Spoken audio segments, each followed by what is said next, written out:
Hello everybody, welcome to BrickVault. Today is another LEGO weekly news update. Lots and lots of things happen in the world of LEGO this week. I'm going to try to get through all of them. Long story short, this is definitely the week of the Ninja. Before we jump into all the stories this week, the custom build, or custom builds, I should say, that came out in the web store are from the designer Built Bricks, and it is 4 more amazingly detailed lightsaber builds. There's Luke Skywalker, Anakin Skywalker, Darth Vader, and Obi-Wan Kenobi. This now puts the total up to 12 different unique saber designs with more to come. And if you wanted to build any of these LEGO models yourself, the instructions can be found at our web store, www.brickvault.toys. Everything I'm talking about in this video is linked in the description below, including the link to the web store. So let's move on to the top stories now. It was Ninjago's 10-year anniversary last week, and with that, a ton of announcements. First, LEGO had the actual announcement celebrating the 10 years. Along with that, they also revealed a lot of set prototype builds, which I thought was pretty nice. The photos are pretty excellent, and it shows some of the design process and how certain models became the way that they are. Now, the big announcement for the 10-year anniversary was the release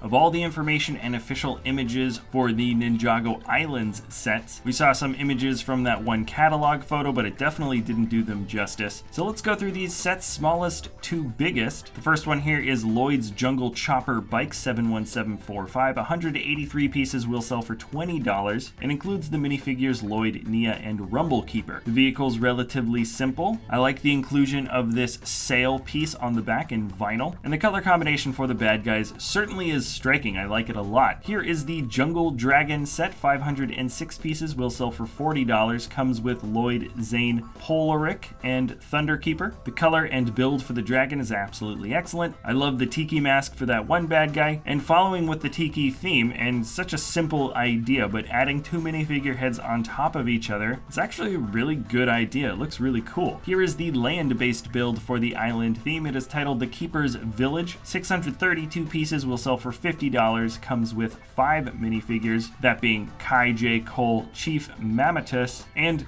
Thunderkeeper, another Thunderkeeper. The Chief Fig looks absolutely awesome. The Stone Tiki bad guy design on the island has a really interesting look. Also, those new items that these guys hold really do have that Mortal Kombat feel to them. And then the last and biggest of the wave is the Catamaran Sea Battle set at 780 pieces will sell for $70. Includes 6 figs, that being Kai J. Zane, Chief Mammatus, and Rumblekeeper and Thunderkeeper. The vinyl sails look really good. I love those larger flexible pieces. I especially like the one for Kai's catamaran. And the build for these battle boats or battle catamarans both look pretty nice. Kai's is very sleek, while the big bad guy one looks a little bit more thrown together, but still has a lot of interesting color highlights. Anyways, I'm looking forward to these sets quite a lot. Let me know what you guys think about them in the comments below. Along with that, LEGO announced a Ninjago and Hype partnership. That's the fashion company Hype. They made a ton of different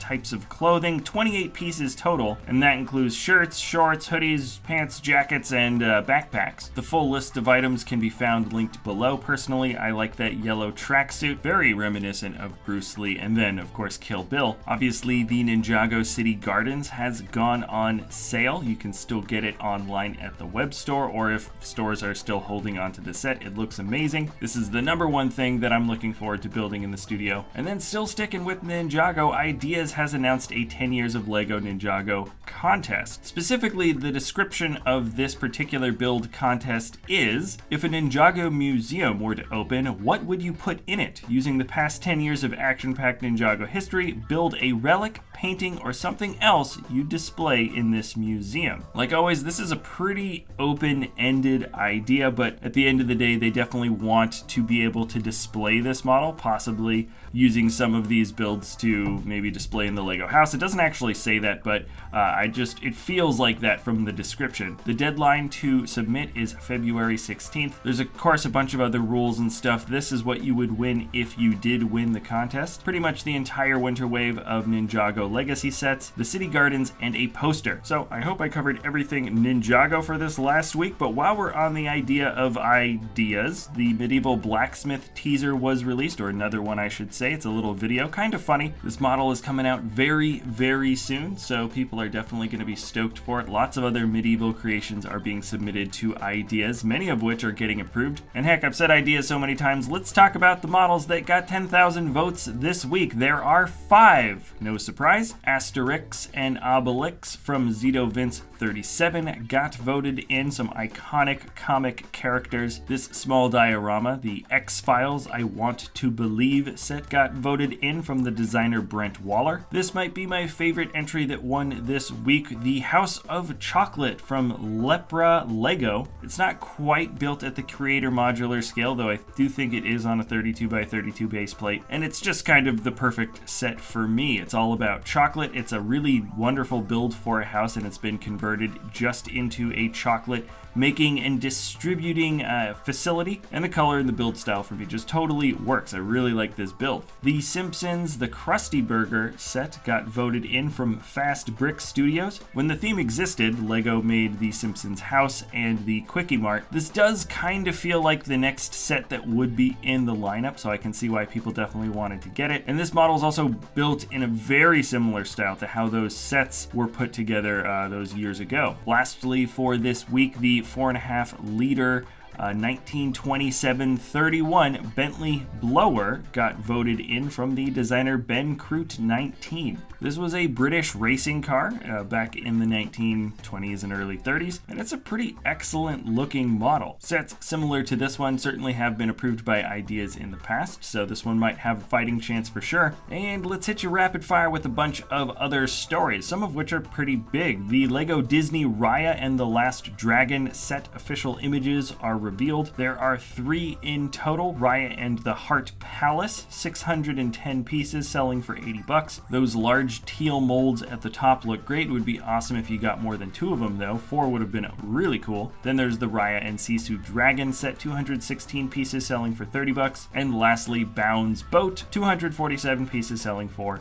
$50. Not bad builds for sure, but these are definitely more expensive sets, definitely above the average compared to some of the other releases. Some interesting pieces. And then Lego announced the Adidas ZX8000 Color Pack. Basically, you can get the Adidas Lego kind of shoe, but in a bunch of different colors. The Marvel's Eternals sets, prices, and part counts have been revealed. The official images aren't out yet, so I don't feel like spending too much time on it, but you can check out the links in the description below if you want to learn more. And while we're talking about Marvel collectibles, there is a rumor that in August, the Marvel Collectible minifigure series will be released. Still technically just a rumor, but that's what's been running down the line. And lastly, from Lego World Builder, the first theme, or project I should say, has been acquired by Lego from a fan designer. These are the Holiday Heroes, and the project idea originally comes from Eddie Beals. Pretty interesting. I'm definitely curious to see where this project goes. And there are a couple other things that happened in this week of Lego. Everything is linked in the description below. Thank you so much for watching the full video. If you want to check out our web store, that's also linked in the description. Feel free to like, comment, subscribe, share, do whatever it is